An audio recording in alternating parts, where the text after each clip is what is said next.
오늘 말씀을 통해서 우리가 또 새 힘을 얻고 하루를 시작하길 원하는데요.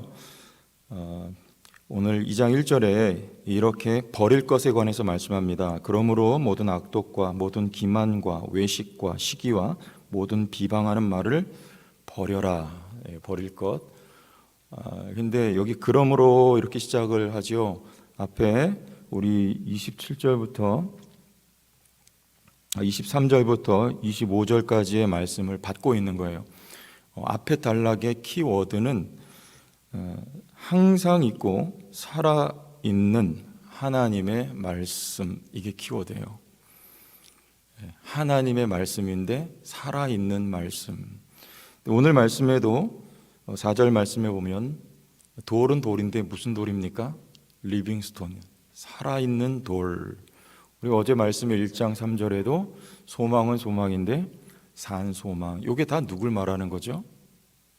산돌이신 예수 그리스도, 산소망도 예수 그리스도. 살아있는, 항상 있고 살아있는 말씀도. 왜 말씀 앞에 이렇게 수식어가 많이 붙어 있어요? 예수 그리스도 말씀 진리신을 뜻하는 거예요. 우리 갈라디아서 3장 16절 한번 보고 가겠습니다. 제가 말씀 올려놨는데요. 한번 보시죠. 이 약속들은 아브라함과 그 자손에게 말씀하신 것인데 여럿을 가리켜 그 자손들이라 하지 아니하시고 오직 하나를 가리켜 내 자손이라 하셨으니 곧 그리스도라. 여기서 자손이라, 요게 씨를 말하는 거예요. 씨, 썩지 아니할 씨, 항상 있고 살아있는 하나님의 말씀 예수 그리스도를 말씀하고 있습니다. 특별히 오늘 본문에서는 산돌이신 예수 그리스도. 산돌은 우리가 6절과 7절에 보면 모퉁이돌 그리고 머릿돌, 같은 표현입니다. 같은 뜻이에요. 모퉁이돌이신 예수 그리스도. 여러분, 모퉁이돌은 건물의 성격을 규정하는 거예요. 모퉁이돌이 이러하니 그 모퉁이돌 위에 세워진 건물도 그러해야 한다. 예를 드는 겁니다. 모퉁이돌이 색깔이 파란색이면 그 건물의 색깔은 어떠해야 합니까? 파랗게 채색이 되어야 그게 정상입니다. 그런데 모퉁이돌이 파란데 건물이 시커멓다. 이건 비정상이에요. 있을 수도 없는 일입니다. 그러므로 1절 말씀에 해당되는 내용들을 버리라는 겁니다. 어울리지 않는 거예요. 모퉁이돌이신 예수 그리스도가 이러하니 아름다우시니 거룩하니 너희들도 그 모퉁이돌인 예수 그리스도처럼 신령한 집으로 지어져 가야 한다. 이 말씀을 하고 있는 것이죠. 예수 그리스도가 어떠하셨는가, 이게 중요한 겁니다. 우리 구약 성경에 보면 제사 제도와 관련된 세 가지 내용이 있죠. 첫째는 뭡니까? 우선 집이 중요하죠. 제사 드릴 집, 곧 성전입니다. 두 번째는 그 안에 소용된 제물이 있어야죠. 그리고 세 번째는 그 제물로 제사를 드릴 제사장이 있어야 합니다. 정리하면 집, 제물, 제사장. 근데 이 세 가지는 모두가 다 예수 안에 성취됐어요. 예수 자신이 나를 성전이라고 하셨어요. 예수 자신이 하나님 앞에 드려진 거룩한 제물이 되셨습니다. 예수님 자신이 대제사장이 되셔서 지금도 하나님 보좌 우편에 성도를 위해 간구하고 계시다. 히브리서 말씀에 이와 같이 말씀하고 있죠. 그래서 예수 그리스도는 거룩한 분이에요. 여러분, 거룩이라는 말은 우리가 언뜻 생각하면 말을 좀 조심스럽게 한다, 또는 걸음걸이를 점잖게 한다. 예를 들면 뭐 이런 거 떠올리기 쉽죠. 요즘은 뭐 젊은 세대들 대부분 그렇지 않습니다만 과거에는 목사님들 이렇게 평상시에 대화하는 목소리하고 톤과 억양과 발음과 이 강단에서 설교하실 때 굉장히 달라요. 홀리보이스라 그러잖아요. 목소리 중저음으로 깔고 발음도 약간 경직되게 하고. 왜 그래요? 그러면 좀 거룩합니까? 요즘은 그렇지 않지만 과거에는 우리 여성 사역자들 여기 앞에 강단에 못 섰습니다.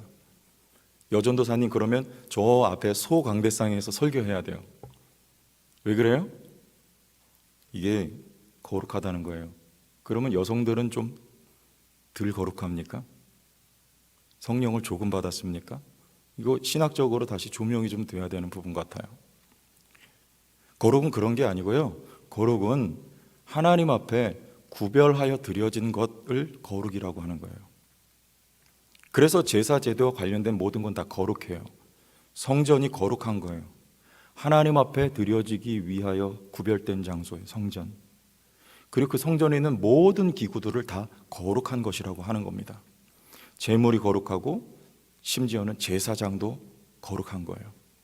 구별된 사람들이에요. 그런데 그 예수가 곧 산돌, 거룩하신 본인이 너희들도 그 산돌과 같이 되라는 거예요. 그러면 성도는 어떤 존재입니까? 베드로는요, 성도의 정체성을 지금 찝어서 말하고 있는 거예요. 너희도 그와 같다는 거예요. 말씀 보세요. 5절, 너희도 산돌같이. 아멘. 너희도 산돌 같다. 그러면 우리는 누굽니까? 그 이하의 말씀 읽어보죠. 신령한 집으로 세워지고 뭐요? 집, 예수 그리스도로 말미암아 하나님이 기쁘게 받으실 신령한 제사를 드릴 거룩한 제사장이 될지니라. 여기 하나가 빠졌죠? 로마서 12장 1절에 산 제물로 너희를 드리라. 무슨 제물이에요? 산 제물로. 우리 모두도 그리스도, 머릿돌 대신 그리스도가 이런 색깔이기 때문에 우리도 그와 같은 색깔로 지어져 가야 돼요. 성도는 누구냐? 신령한 집, 여러분이 곧 성전이고 거룩한 성전, 하나님 앞에 구별하여 드려진 바 된 거룩한 성전이며, 우리가 제물이며 산 제물, 하나님 앞에 드려지기 위하여 구별된 산 제물이며, 우리가 곧 제사장, 거룩한 이 세상과 하나님 사이를 중보할 택함 받은 거룩한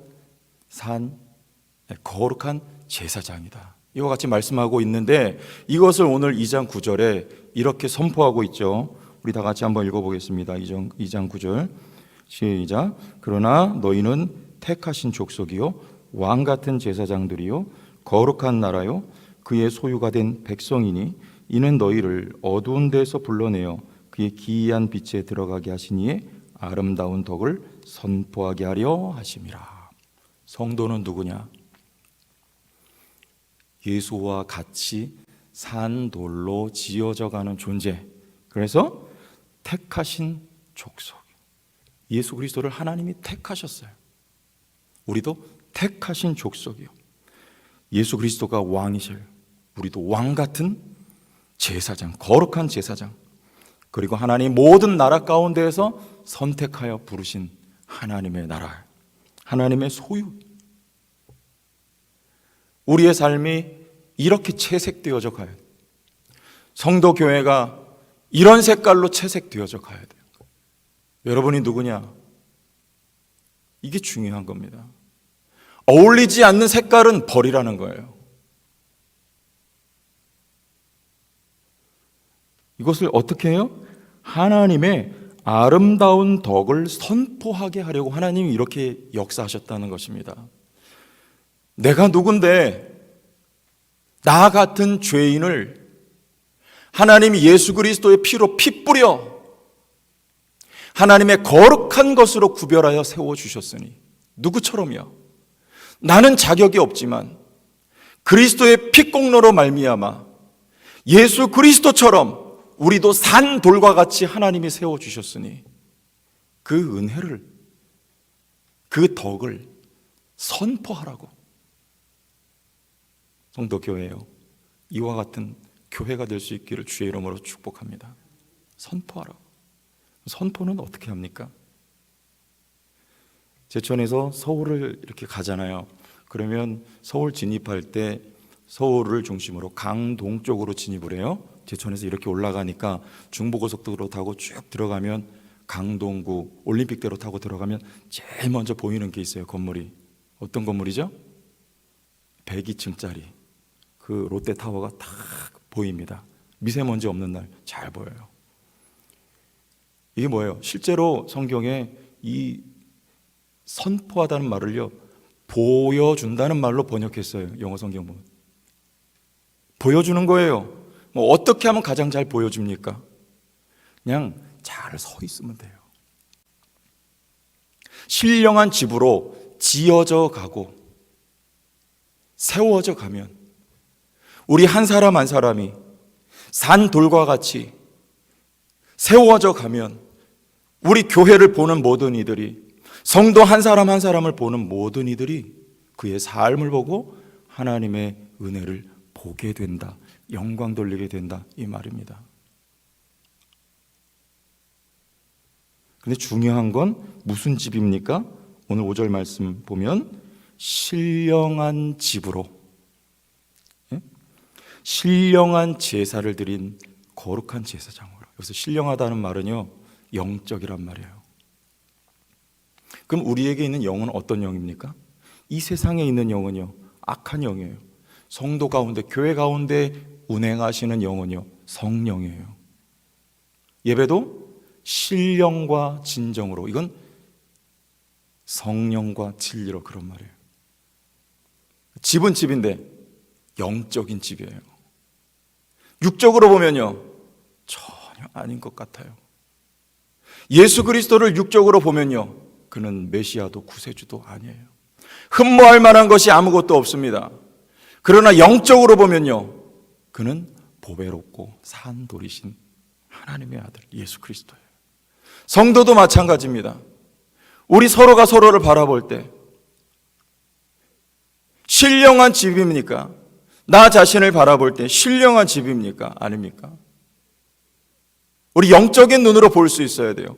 현재 나의 삶이 어떠하든지 우리는 영적으로 보면 예수 그리스도와 같은, 하나님 앞에 보배로운 산 돌과 같은 존재들인 것을요, 우리는 왕 같은 제사장들인 것을 여러분 믿을 수 있어야 합니다. 어떻게 해요? 이렇게 되는 거예요. 우리 2절 말씀 읽겠습니다. 시작. 갓난 아기들 같이 순전하고 신령한 젖을 사모하라. 이는 그로 말미암아 너희로 구원에 이르도록 자라게 하려 함이라. 무엇이요? 신령한 젖, 곧 하나님의 말씀이 우리를 그렇게 만들어 자라가게 합니다. 여러분, 아이가 뭘 먹고 자랍니까? 요즘은 우유 먹이기도 하지만 어머니 젖을 먹고 자라면 자랄수록 꼭 누구 빼다 닮았어요? 부모님하고 어쩜 그렇게 닮았는지 몰라요. 외모도 닮고 성격도 닮고 습관도 닮고 식성도 닮고 하는 짓도 다 닮았어요. 뭘 먹고 자라면요? 젖 먹고 자라니까 그렇더라고요. 여러분, 우리도 신령한 젖, 하나님의 말씀이 우리를 영적으로 만듭니다. 교회를 하나님의 말씀이 영적으로 만듭니다. 우리 영적인 교회, 영적인 성도가 되어서 교회를 바라볼 때, 나 자신을 바라볼 때, 여러분 누굽니까? 우리에게 있는 어울리지 않는 색깔일랑은 우리가 오늘 결단하고 버릴 수 있기를 바라고, 머릿돌이신 예수 그리스도께서 그러하시니 우리도 그렇게 세워져가는 보배롭고 아름다운 산 돌과 같은 성도들이 다 될 수 있기를 예수님의 이름으로 축복합니다. 하나님 아버지, 은혜와 사랑을 감사합니다. 우리를 존귀한 존재들로 예수 그리스도와 같이 불러주셨사오니 하나님, 우리의 생각도 말도 마음도 삶도 그렇게 귀하게 아름답게 그리스도와 같이 산 돌과 같이 세워져 가도록, 세워져 가는 교회가 되도록 역사하여 주옵소서. 예수님 이름으로 기도합니다. 아멘.